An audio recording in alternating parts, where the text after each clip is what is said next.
Hello friends, मैं Prakash Chandra Chaurasia, Raghunath Nagar colony, 12 पत्थर, सिवनी से। आज हम इस वीडियो में सैयद वंश के पतन के पश्चात अस्तित्व में आए पहले अफ़गानी वंश के शासक लोदी वंश के संबंध में हम अध्ययन करेंगे। लोदी वंश में कुल 3 शासक हुए हैं। बहलोल लोदी, जिनका शासनकाल 1451 ईस्वी से 1489 ईस्वी तक रहा। दूसरे हैं सिकंदर लोदी, जिनका शासनकाल 1489 से 1517 ईस्वी तक रहा। और तीसरे हैं जो अंतिम शासक थे लोदी वंश के, इब्राहिम लोदी, जिनका 1517 ईस्वी से 1526 ईस्वी तक के रहा। इस वीडियो के पूर्व हमने सैयद वंश के शासकों का अध्ययन पूर्व में कर चुके हैं।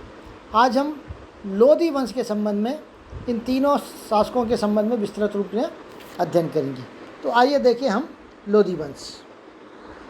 लोदी वंश के सबसे पहले शासक बहलोल लोदी रहे हैं, जिनका शासनकाल 1451 ईस्वी से 1489 ईस्वी तक का माना गया है। बहलोल लोदी लोदी वंश के संस्थापक सुल्तान थे, अर्थात सबसे पहले इन्होंने, बहलोल लोदी ने ही यहाँ पर लोदी वंश की स्थापना की थी और पहले शासक होने के कारण इनको संस्थापक सुल्तान माना जाता है। बहलोल लोदी सुल्तान बनने से पूर्व सरहिंद के सूबेदार थे। दिल्ली पर बैठने वाला अफ़गानी वंश का पहला अफ़गान शासक भी बहलोल लोदी थे, अर्थात सबसे पहले दिल्ली में अफ़गानी वंश का कोई शासक हुआ है तो वो बहलोल लोदी। इसके अतिरिक्त कोई और शासक अफ़गान का दिल्ली सल्तनत में शासन नहीं किया था। कई बार परीक्षा में पूछा भी जाता है कि दिल्ली पर बैठने वाला सबसे पहला अफ़गानी शासक कौन था, तो वहाँ पर आप बहलोल लोदी आप लिख सकते हैं। इसके पश्चात है कि जौनपुर के राजा हुसैन शाह से युद्ध कर उसने उनके राज्य को दिल्ली सल्तनत में मिला लिया। बहलोल लोदी की सबसे बड़ी उपलब्धि थी कि उन्होंने जौनपुर के राजा हुसैन शाह के साथ युद्ध किया था और उनको पराजित कर जौनपुर को अपनी सल्तनत में मिला लिया था। अफ़गान सरदारों की वो बहुत इज्जत करता था। बहलोल लोदी जो थे वो अफ़गान सरदारों की बहुत इज्जत करते थे और उसका मूल कारण ये था कि वो स्वयं भी एक अफ़गानी शासक थे और अफ़गानी सरदारों को वो मकसद आलो कहकर बुलाया करते थे। अर्थात ये उनका मकसद आलो मतलब उनका एक प्रिय जो था, जो आत्मीय संबंध थे, और वह कहकर वो उनको बुलाते थे। इन्होंने बहलोल के नाम से चांदी के सिक्के भी चलाए थे। दिल्ली में सर्वाधिक समय तक शासन करने वाला अगर कोई शासक रहा है तो वो बहलोल लोदी रहे हैं, जिन्होंने 1451 ईस्वी से 1489 ईस्वी तक के यहाँ पर शासन किया है। इसके अतिरिक्त कोई और शासक लंबे समय तक शासन नहीं किया है। इनकी एक और प्रमुख विशेषता थी कि ये ऊंचे सिंहासन में ना बैठकर, जैसे जितने भी सुल्तान हुए हैं वो ऊपर सिंहासन में बैठते थे और बाकी उनके जो वो थे वो नीचे बैठते थे, लेकिन बहलोल लोदी ऐसे नहीं थे। वो ऊंचे सिंहासन में ना बैठकर कालीन पर बैठा करते थे और उनके सलाहकार, वजीर और अमीर भी उनके आसपास ही बैठा करते थे। ये बहलोल लोदी के संबंध में है। अब इसके पश्चात देखें सिकंदर लोदी के संबंध में। 1489 ईस्वी से 1517 ईस्वी तक के ये सादा शासक है सिकंदर लोदी, और ये लोदी वंश के सबसे शक्तिशाली शासक माने जाते हैं। बहलोल लोदी की मृत्यु के पश्चात ये उनके बेटे सिकंदर लोदी सुल्तान बने। सिकंदर लोदी का मूल नाम निज़ाम खां था, और जो सिकंदर लोदी वो स्वयं बहुत विद्वान थे और साहित्य प्रेमी थे। इसने फ़ारसी भाषा में गुलखी के नाम से कई कविताएं लिखी। अर्थात ये सिकंदर लोदी जो थे वो कविताओं का लेखन भी पसंद करते थे और अपने स्वयं के नाम से, सिकंदर के नाम से ना लिख के गुलखी के नाम से वो कविताएं लिखा करते थे। सिकंदर लोदी की माता विवाह से पूर्व हिंदू थी। एवं स्वयं सिकंदर ने भी एक हिंदू से विवाह किया था, किंतु फिर भी उसने स्वयं को इस्लाम का संरक्षक घोषित किया था और हिंदुओं से उनकी एक प्रकार से दुश्मनी टाइप की थी, अतः हिंदुओं को वो पसंद नहीं करते थे और उन्हें वो काफिर कहा करते थे।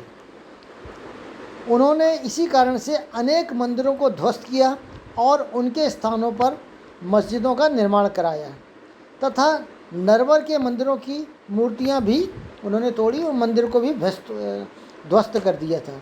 तो ये सिकंदर लोदी थे, क्योंकि वो मूर्ति पूजा करने वाले को काफिर मानते थे। आगे हम देखें, तोड़ी गई जो मूर्तियां थी, जो मंदिर की मूर्तियां तोड़ी गई थी, उनके उन्होंने तौल के बाँट बनवा दिए थे। और तौल के बाँट कहाँ के लिए कि जब जहाँ मांस वगैरह का वो होता था, उनके तौलने के लिए उन्होंने ये तोड़ी गई मूर्तियों के बाँट बनवा दिए थे। भक्तों के पवित्र घाटों पर स्नान करने एवं मुंडन करने पर भी उन्होंने रोक लगा दी थी। भक्त अगर पवित्र घाटों पर जाकर विशेष अवसरों पर स्नान करते थे तो उस पर उन्होंने रोक लगा दी थी, और घाटों के किनारे मुंडन आदि पर भी उन्होंने रोक लगा दी थी। इन्होंने ब्राह्मण पर पुनः जजिया कर भी लगा दिया, अर्थात इसके पहले जजिया कर लगाया गया था लेकिन बाद में बंद हो गया था, लेकिन इन्होंने पुनः जजिया कर ब्राह्मणों पर लगा दिया। एक और घटना है कि एक ब्राह्मण बोधन को हिंदू एवं मुस्लिम धर्म को एक समान पवित्र कहने पर उसे फांसी दे दी गई थी। उनका ये मानना था कि हिंदू धर्म और मुसलमान धर्म एक समान पवित्र नहीं है। एक ब्राह्मण ने जब ये बोल दिया था तो उसे उन्होंने फांसी दे दी थी, जो इनकी हिंदू विरोधी होने का परिचायक है। इनकी जो नीतियाँ थी वो हिंदू विरोधी थी, ये नीति उनके परिचायक है। सूफियों की उदार परंपराओं पर भी इन्होंने रोक लगा दिया था।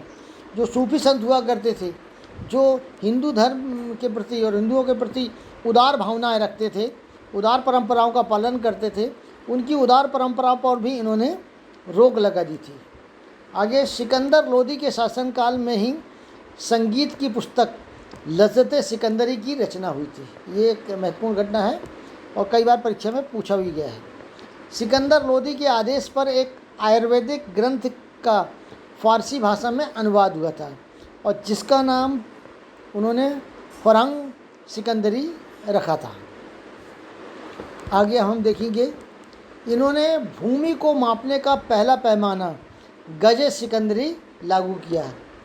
तो इसके पहले तक के ऐसा कोई पैमाना, अधिकृत पैमाना नहीं था, लेकिन इन्होंने गज सिकंदरी का एक पैमाना बनाया और उसे लागू किया था। और इस गज सिकंदरी में 32 अंक होते थे, अर्थात 32 इसके भाग होते थे। इन्होंने 1504 ईस्वी में आगरा शहर को बसाया था। ये कई बार परीक्षा में पूछा गया कि आगरा शहर को किसने बसाया था, तो आगरा शहर को सिकंदर लोदी ने बसाया था और 1506 ईस्वी में उन्होंने आगरा को ही अपनी राजधानी बना लिया था। और आगरा को अपनी राजधानी बनाने वाले ये पहले शासक थे। आगरा को राजधानी बनाने के पीछे इनका मूल उद्देश्य ये था कि उत्तर प्रदेश, राजस्थान के शासकों पर वो अपना अधिकार सुरक्षित रखना चाहते थे एवं व्यापारिक मार्गों पर भी अपना नियंत्रण रखना चाहते थे, क्योंकि उत्तर प्रदेश और राजस्थान दिल्ली से काफ़ी दूर हो जाते थे और आगरा से ये दोनों पर नियंत्रण रखा जा सकता था। इसलिए इन्होंने आगरा को ही अपनी राजधानी बनाया। 21 नवंबर 1517 ईस्वी को आगरा में ही इनकी मृत्यु हो गई थी। इस तरह से ये सिकंदर लोदी का शासनकाल। इसके बाद आते हैं इब्राहिम लोदी। इब्राहिम लोदी के संबंध में लिखते हैं कि इनका शासनकाल 1517 ईस्वी से लेकर 1526 ईस्वी तक का माना गया है। सिकंदर लोदी जी की मृत्यु के पश्चात, अब यहाँ ये समझने लायक है थोड़ा सा कि सिकंदर लोदी की जब मृत्यु हुई थी तो उनके पश्चात वहाँ के अमीरों और सरदारों ने सत्ता को 2 भाग में विभक्त कर दिया था। 2 भाग में विभक्त करने का उद्देश्य उनका ये था कि ताकि सामंजस्य बना रहे और दिल्ली के जो शासन था वो इब्राहिम लोदी को सौंपा गया और इब्राहिम लोदी वहाँ पर गद्दी पर बैठे, तथा जौनपुर का जो शासन था, जौनपुर का जो क्षेत्र था, वहाँ उसे स्वतंत्र कर वहाँ पर उनके भाई जलाल खां को प्रशासन की बागडोर सौंपी गई। लेकिन इब्राहिम लोदी ने दिल्ली पर शासन संभालते ही जौनपुर पर आक्रमण कर दिया और उसे दिल्ली में मिला लिया। इस तरह से कुछ समय के लिए भले ही जौनपुर और दिल्ली अलग अलग शासक बन गए हों, लेकिन कुछ समय बाद ही इब्राहिम लोदी ने दिल्ली के शासन में जौनपुर को मिला लिया था। आगे हम देखेंगे 1517 और 18 ईस्वी में इब्राहिम लोदी ने ग्वालियर पर आक्रमण किया और वहाँ के शासक विक्रमजीत ने आत्मसमर्पण कर दिया था। वहाँ के जो शासक थे विक्रमजीत, उन्होंने क्या किया था कि आत्मसमर्पण कर दिया था और इस तरह ग्वालियर पर इब्राहिम लोदी का कब्जा हो गया। ग्वालियर पर किसका कब्जा हो गया था? इब्राहिम लोदी का कब्जा हो गया था। लेकिन इब्राहिम लोदी का कब्जा होने के बाद इब्राहिम लोदी ने वहाँ पर जो थे विक्रमजीत, उन्हें शमशाबाद की जागीर सौंप दी थी। उन्होंने क्या कर दी थी? शमशाबाद की जागीर सौंप दी थी, क्योंकि उन्होंने आत्मसमर्पण कर दिया था और उस आत्मसमर्पण का पुरस्कार के रूप में उनको शमशाबाद की जागीर सौंप दी। इस विजय से उत्साहित होकर जब इब्राहिम लोदी ने देखा कि ग्वालियर पर सहजता से विजय प्राप्त हो गई, तो इस वजह से उत्साहित होकर इब्राहिम लोदी ने 1518 ईस्वी में खतौली पर आक्रमण किया। उस समय वहाँ पर राणा सांगा का शासन था। वहाँ राणा सांगा से युद्ध हुआ, जिसमें राणा सांगा की विजय हुई एवं इब्राहिम लोदी पराजित हो गया। अर्थात ये कहें कि इब्राहिम लोदी हार कर, उसे जीत नहीं पाया था, इसलिए हार कर उन्होंने वो वापस आ गए थे और यहाँ पर राणा सांगा की विजय हुई। आगे हम देखेंगे 1518-19 ईस्वी में इब्राहिम लोदी से राणा सांगा का धौलपुर में पुनः युद्ध हुआ। तो 1518-19 में इब्राहिम लोदी से राणा सांगा का धौलपुर में पुनः युद्ध हुआ और इसमें भी राणा सांगा की विजय हुई। आगे अब हम देखेंगे पानीपत का प्रथम युद्ध। इतिहास के पन्नों पर पानीपत का प्रथम युद्ध बहुत प्रसिद्ध है और कई बार परीक्षाओं में इसमें से प्रश्न पूछे ही जाते हैं। अब इसको देख लें, पानीपत का प्रथम युद्ध किस किस के बीच में हुआ था? बाबर और इब्राहिम लोदी के बीच में। बाबर ने 1504 ईस्वी में काबुल पर अपना अधिकार कर लिया था। इब्राहिम लोदी के चाचा आलम खां और पंजाब के शासक दौलत खां दोनों ने मिलकर बाबर को इब्राहिम से युद्ध के लिए आमंत्रित किया। उन्होंने आमंत्रित किया कि आप आइए और इब्राहिम खां जो यहाँ का शासक है उससे युद्ध करिए और दिल्ली को जीत लीजिए। और दिल्ली को जीतने का आमंत्रण देकर उन्होंने इब्राहिम लोदी से युद्ध करने के लिए बाबर को बुलवाया। 1525 ईस्वी में बाबर ने पंजाब पर अपना पूर्ण अधिकार कर लिया एवं दिल्ली की ओर कूच किया और कहाँ चले गए? दिल्ली की ओर निकल गए। 21 अप्रैल 1526 को इब्राहिम लोदी की सेना से बाबर का पानीपत के मैदान पर प्रथम युद्ध हुआ और ये भयंकर युद्ध हुआ था। इसमें बाबर की सेना छोटी थी। माना जाता है कि बाबर की सेना मात्र 15,000 के आसपास की थी, जबकि इब्राहिम लोदी की सेना 35 से 40,000 के बीच की थी। अर्थात इब्राहिम लोदी की बहुत बड़ी सेना थी।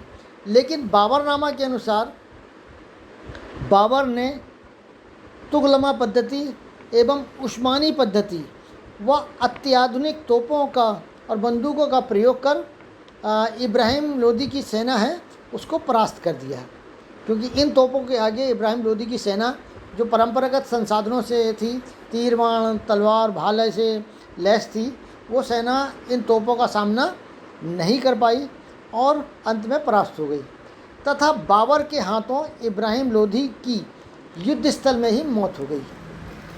तो बाबर जो था उनके हाथों युद्ध स्थल में ही मौत हो गई और युद्ध स्थल में मौत होने वाली ये पहली घटना थी जहाँ किसी सुल्तान की हुई हो।